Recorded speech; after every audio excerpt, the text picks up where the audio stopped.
Découverte de pétrole, même schéma de présentation de gaz, même schéma de présentation. La décade précédente, plus 44%, cette décade, plus 25%. Là encore, une tendance lourde. Les géologues sont très bons, ils savent où chercher, ils ont trouvé à peu près partout où on pouvait le trouver. Et aujourd'hui, la certitude sur le gaz, elle va être beaucoup plus sur notre capacité à extraire aussi complètement que possible le gaz qu'il y a dans le sous-sol. Donc là aussi, le freinage est indiscutable. Je n'ai pas la courbe correspondante sur la découverte actuelle, je ne l'ai jamais trouvée. Même tableau, hein, ça fait le même raisonnement. Là, ça fait 10 ans qu'on nous dit qu'on en a pour 70 ans, 100. C'est vrai aussi. C'est la même tendance qu'avec le pétrole. Et là, qu'est-ce qu'on voit apparaître quand on observe continent par continent? Ben, les États-Unis, ils sont quasiment au bout. Ils ont, il faut voir que là, c'est 50 ans. Hein. Donc, ils ont à peu près une douzaine de gaz. Quand on parle des gigantesques réserves du Canada, d'Alberta et autres, c'est pas si gigantesque que ça. Il faut voir en tête. Si je regarde l'Europe, on en a aujourd'hui. Donc là aussi, sur des réserves qui sont très bien connues, c'est celle de la mer du Nord en particulier. Donc là aussi, fatalement, ce sera peut-être dans 20 ans, dans 25 ans, mais l'Europe va se trouver nue d'hydrocarbures liquides ou gazeux. Alors il y a le charbon. Le charbon, les réserves sont considérablement plus grandes. Elles sont mieux réparties. On voit apparaître que 3 continents sont bien munis. Même l'Afrique, finalement, en a pas mal, compte tenu du fait qu'elle a une population relativement faible.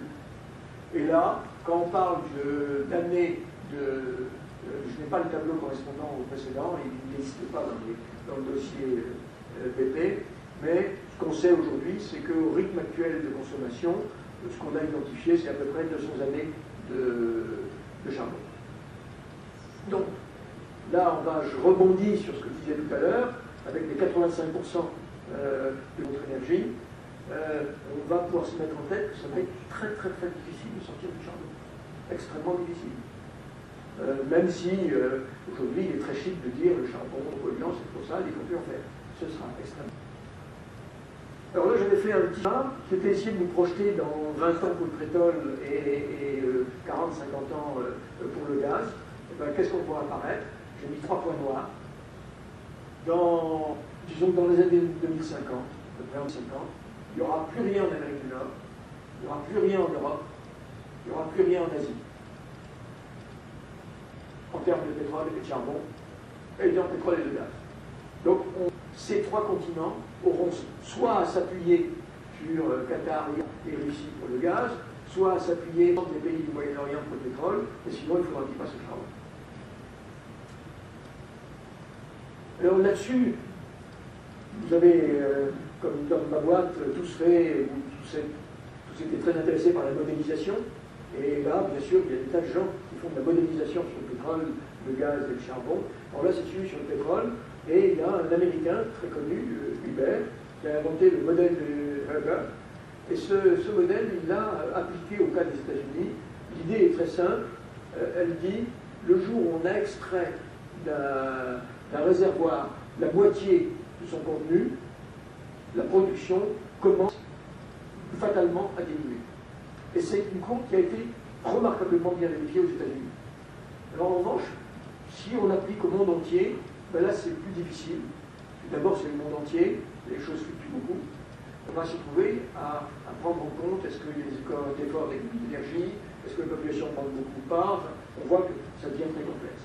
Et là ce que je voulais vous montrer, c'est que finalement, si on regarde 6 modèles différents, le modèle de Hubert et les 5 prévisions qui sont faites par exemple par Total, par Shell, par l'Agence internationale de l'énergie, ben on s'aperçoit que les gens ont du mal à savoir ce qui va se passer. Alors vous avez les très pessimistes qui prévoient que dans les années 2010-2020, la production de pétrole mondiale va commencer à diminuer.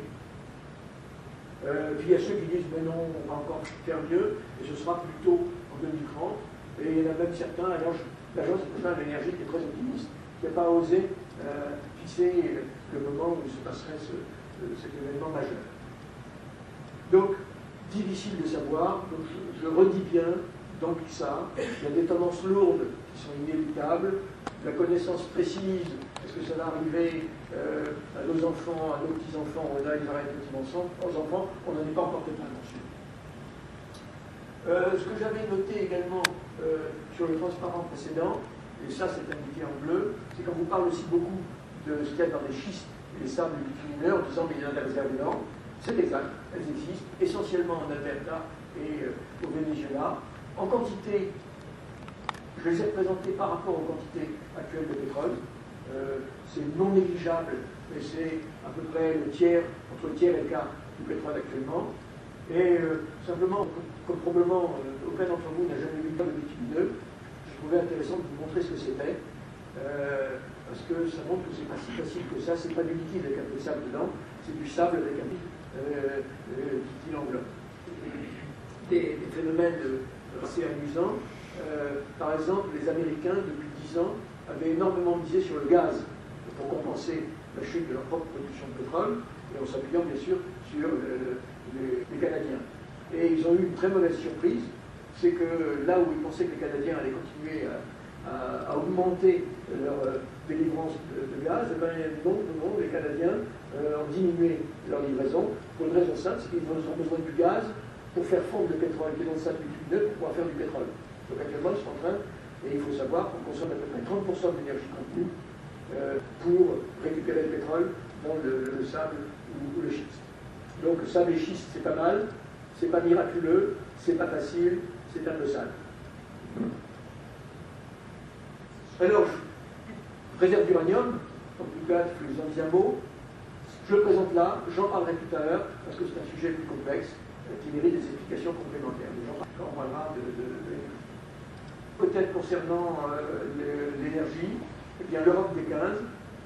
Aujourd'hui, l'Europe des 15 est à peu près une cinquantaine de pourcents d'indépendance énergétique, grâce au nucléaire, grâce au pétrole de la mer du Nord, grâce au charbon allemand, polonais et autres.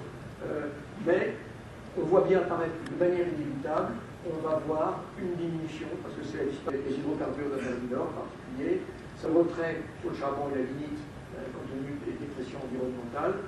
Donc on voit apparaître quand même que nous nous dirigeons progressivement vers une position géopolitique un peu plus compliquée du point de vue de la dépendance énergétique. Alors les visions du futur, je vais vous en montrer deux juste pour que vous décidiez que ce n'est pas très sérieux, parce que personne n'en sait rien. En fait, j'ai jamais trouvé quelque chose de très cohérent. Eh bien là, vous avez l'Agenda de l'énergie. Alors c'est très curieux, parce que si vous regardez cette évolution, entre aujourd'hui et les années 50, contrairement à ce que je vous ai dit, eux, ils font diminuer le charbon. Je pense que c'est politiquement extrêmement correct au niveau intergouvernemental sur le sujet. Et puis, ils sont gentils pour le nucléaire, parce qu'ils nous font monter. Ils sont très gentils pour les énergies renouvelables, qui font monter au-dessus. Mais ça, c'est leur configuration. Elle me paraît bizarre. J'ai du mal à imaginer qu'on va voir s'écrouler la consommation de charbon à la fin du siècle, ou au milieu du siècle, quand on voit ce qui se passe du côté du gaz et du pétrole. Si je regarde une autre prévision, c'est Total.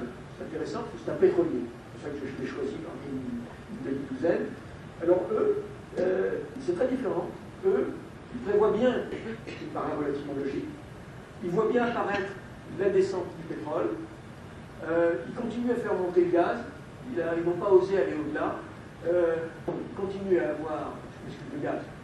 Il faut plafonner le gaz à partir des années 40-50. Et eux prévoient une montée forte du nucléaire. Ce qui est intéressant de la part de pétrolier.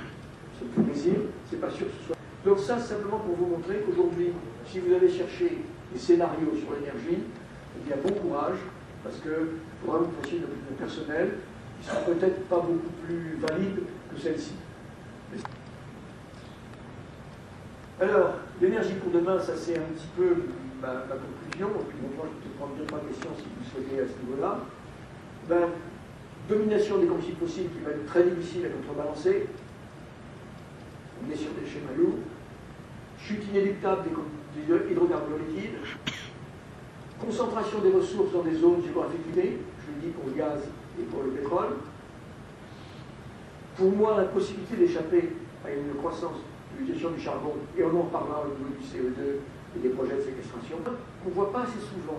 Le marché du gaz va se mondialiser.